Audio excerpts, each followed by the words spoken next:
Jesucristo, el Verbo viviente, es el único medio de salvación. Él es el centro del pensamiento de nuestra vida, la fuente y la autoridad de la doctrina. El principal propósito de la vida de Cristo fue la obediencia a los mandamientos, exaltando la ley de Dios como un reflejo de su carácter.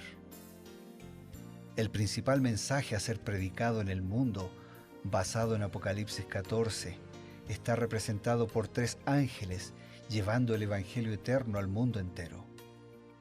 Este mensaje se basa en los encantos inigualables de Cristo y declara que la hora del juicio ha llegado y llama a obedecer los mandamientos de Dios. Mediante su palabra, Dios ha comunicado a los hombres el conocimiento necesario para la salvación. Las Santas Escrituras deben ser aceptadas como dotadas de autoridad absoluta y como revelación infalible de su voluntad. Y aunque el canon de las Escrituras inspiradas está cerrado, el Espíritu Santo continúa iluminando, amonestando y confortando al pueblo de Dios a través del testimonio de Jesús, el Espíritu de profecía. El camino a la vida se traza a través de un camino angosto que debe ser recorrido con confianza a las promesas que Dios dejó a hombres y mujeres fieles que dedicaron sus vidas hasta la muerte por el Evangelio eterno. Los fundadores de la Iglesia soñaron con el día en que la revelación sería una realidad en sus vidas. Miraron con los ojos de la fe a aquel día glorioso cuando finalmente la promesa sería cumplida en la venida magistral de Jesucristo a esta tierra para recompensar a cada uno según sea su obra.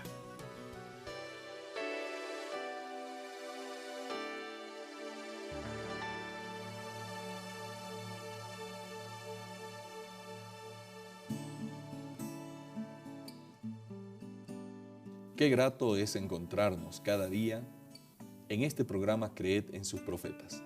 Estamos en Nuevo Tiempo, su canal de esperanza, para ofrecerles el consejo inspirado para tener un diálogo abierto, sincero, pero sobre todo un diálogo basado en la palabra de Dios y en los escritos inspirados. Nos encontramos con la ayuda, el apoyo siempre oportuno del pastor Bruno Razo, líder de la División Sudamericana, la Iglesia Adventista en el territorio de Sudamérica. Muchas gracias, Pastor Ever, y no estamos solos. Bueno, estamos con todos nuestros amigos de las cámaras y nuestro director, pero sobre todo estamos con todos ustedes que día a día nos encontramos para buscar juntos profundizar nuestro conocimiento y nuestra práctica de ese conocimiento que se origina en Dios y su palabra. Hoy, Primera de Reyes, capítulo 9.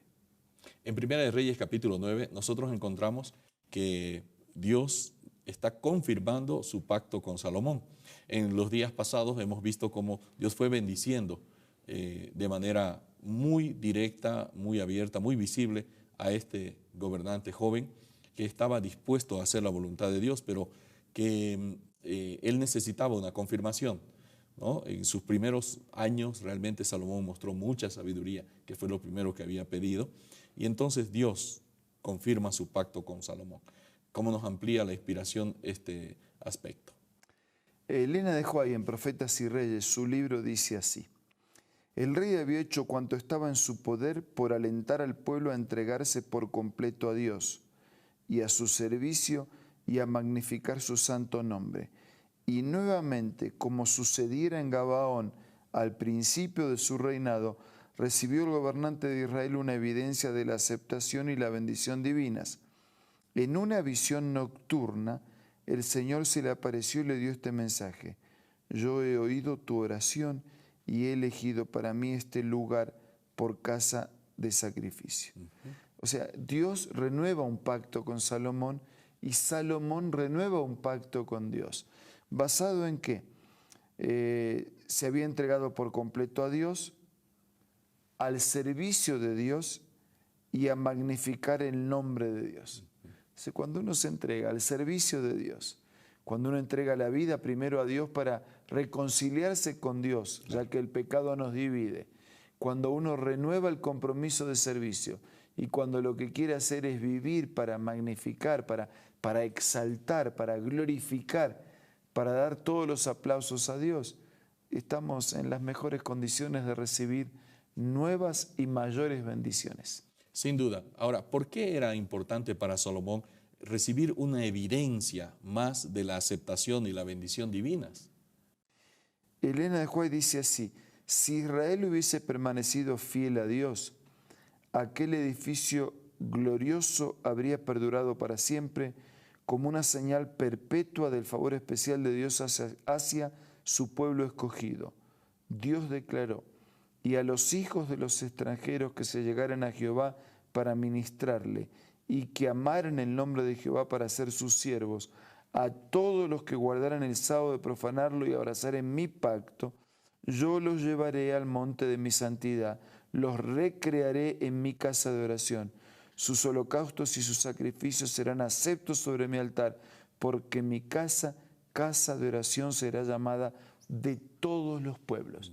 Entonces, ¿por qué era importante? Porque restablecía la armonía con Dios, claro, reubicaba las prioridades de la vida, recuperaba y fortalecía el culto y la adoración a Dios, y esa experiencia nueva de adoración, de compromiso y de pacto era al mismo tiempo un recurso de proyección misionera para los demás. Fíjate que es la criatura la que vive en egoísmo, ¿no? Claro. Dios siempre conjuga el verbo dar. Juan dice: de tal manera amó Dios al mundo que dio a su Hijo unigénito. O sea que Dios quería bendecir al pueblo para que a través de esa bendición los demás pueblos fuesen bendecidos. Por eso quería que su casa sea llamada casa de oración para todos los pueblos. Y nosotros nunca podemos despegar esto. O sea, Dios me bendice para bendecir. Dios tiene un pueblo, Dios tiene una iglesia, Dios tiene una familia, pero Dios quiere y actúa por todos. Dios tiene un rebaño, Dios tiene unas ovejas, pero Él considera sus ovejas también a los que están fuera de ese redil. Y por eso actúa por ellas, trabaja por ellas y busca a ellas. Más, cuando la Biblia ilustra con ese tema, dice que Dios no se conforma siquiera con tener 99 ovejas seguras y una solita, después de todo es un buen porcentaje, ¿no? Perder uno de 99. Pero claro, si yo fuese ese uno, ¿de qué me sirve el gran porcentaje? Claro. Y Dios en su amor, en su misericordia, se interesa por los 99 que están, pero busca al que falta. Por eso quería que esa experiencia de adoración, que ese nuevo pacto, que esa fidelidad se constituyera en un llamado evangelístico y misionero para todos. Infelizmente, ni todo esto se cumplió con Salomón, Claro. como muchas veces tampoco se cumple en nuestra vida, pero el proyecto de Dios sigue siendo el mismo. El templo que había sido dedicado, nosotros vimos ayer que hubo una gran ceremonia, incluso se notó la presencia de Dios allí dedicando el templo, y era la intención de Dios que ese templo fuera una evidencia, fuera un monumento de la presencia de Dios en medio de Israel. Sin embargo, no fue así todo el tiempo, y este gran templo, años después, siglos después, fue destruido por completo. Realmente se olvidaron, ¿no?, de que no es el monumento, no es el edificio, ¿no?, sino que era la presencia de Dios que llenaba allí ese recinto, dando bendición. Así es.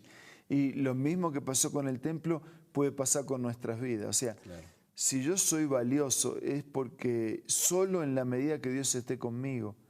Si Dios no está conmigo, no tengo nada de valor para dar ni para compartir. Entonces, el templo era valioso porque era digamos... Un monumento arquitectónico. Sí, y era también la identidad, claro, ¿no? Era motivo de orgullo, pero ese templo no eran las paredes, no eran los rituales, claro, era porque estaba dedicado a Dios, porque Dios reinaba supremo en ese templo, porque su presencia santificaba a las personas, porque sus promesas producían perdón y fortaleza. Y lo mismo ocurre en nuestras vidas, ¿no? Cuando Dios está presente, Su presencia produce paz, perdón, fortaleza, nuevas visiones para la vida. Y entonces nos transformamos en un templo valioso para Dios. Qué bueno. Realmente Dios había dado un gran favor a Salomón, que Salomón en cierta oportunidad no aprovechó. Y finalmente nosotros vemos que ese gran templo que había sido dedicado no llegó a tener una vigencia como quería Dios, que a través de los siglos fuera un lugar donde los pueblos se congregaran, como había dicho el profeta. Así es. De todas maneras, Eber, nosotros estamos aquí, como siempre decimos, no para criticar la historia y mucho menos para criticar a Salomón, sino para aprender de sus virtudes y también de sus errores. Y la mejor manera de recordar la historia es que nosotros no nos confundamos, no nos creamos. Si algo podemos ser en la vida es solo por la presencia de Dios. Gracias, pastor. La presencia de Dios en nuestra vida es sin duda una de las cosas más importantes. No son los rituales, mencionó el pastor Bruno, no son los edificios, sino lo que Dios quería otorgarle a Salomón. Era su presencia y con ella todas las bendiciones morales y, ¿por qué no, también las bendiciones espirituales? Tenemos un consejo importante y ya volvemos. Hola, ¿quieres escuchar una cita acerca de la música?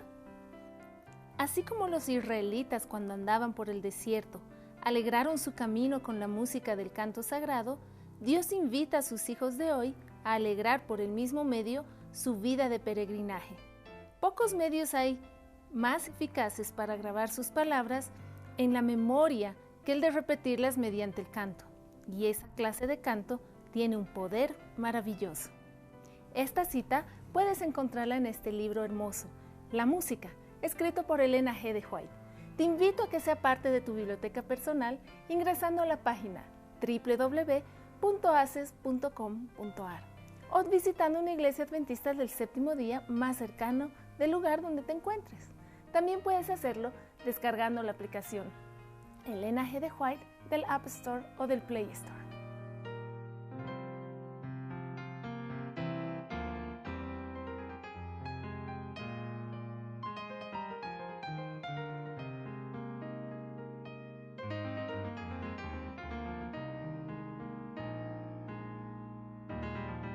Agradecemos a Dios porque este diálogo tan enriquecido con la palabra de Dios, con el consejo inspirado, nos motiva. Y vamos ahora a recibir una invitación especial también y por supuesto la bendición de Dios. Yo diría que la victoria de otro no me sirve para mí más que como un ejemplo, una influencia. Yo diría que la victoria mía de ayer no me sirve para hoy. Yo necesito mantenerme victorioso y permanecer victorioso. Y eso solo es posible cuando estamos unidos permanentemente al Señor.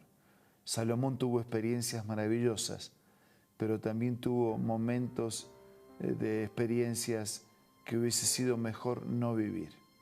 La gran diferencia estuvo en su unión o en su independencia de Dios. Por eso los invito de corazón a mantenernos permanentemente unidos a Dios. Señor, gracias por el mensaje de tu palabra, gracias por tu invitación, gracias por mostrarnos un camino. Queremos mantenernos unidos a ti todos los días, construir en nuestra vida un templo para que puedas morar, permanecer permanentemente, para que seas adorado, para que seas reconocido como lo supremo, para que seamos perdonados, restaurados, victoriosos y para que de esa manera también podamos ser una bendición para los demás. Lo pedimos, lo agradecemos en el nombre de Jesús. Amén. Amén. Esto ha sido Creed en sus profetas. Nos encontramos el día de mañana con una nueva reflexión, un nuevo diálogo basado en el espíritu de profecía. Nos vemos.